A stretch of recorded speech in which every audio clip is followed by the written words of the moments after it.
Mali ndio hii hapa, Kanini Kega, 176 liters hisense fridge, inakuja na 5 years warranty on the compressor, 2-star energy rating, kumaanisha it does not consume a lot of power. And also hii fridge iko na a water dispenser outlet hapa. Acha tuone ndani. So hapo ndo unaweka either maji, unaweka soda, wine, whatever, unaweka hapa. Maximum 2 liters capacity. Outlet yake ndo hii hapa.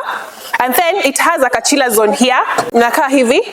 This act as the freezer part, ndo hii. Control panel yake ndo hii hapa. And the rest is the fridge. Iko na very wide compartment setting, naka hivi. The fridge is silver in color, very aesthetic. Hii ni ya baby girls. Mkujie hii for only 35,000 Kenyan shillings. Na hii fridge unaipata only at Atenza Home Appliances. Tuko located the former Nakumatt Lifestyle or currently the Naivas Lifestyle, Mezzanine 1, shop number 2. Or you can shop with us on our website. We go by www.atenzahomeappliances.co.ke. Karibu.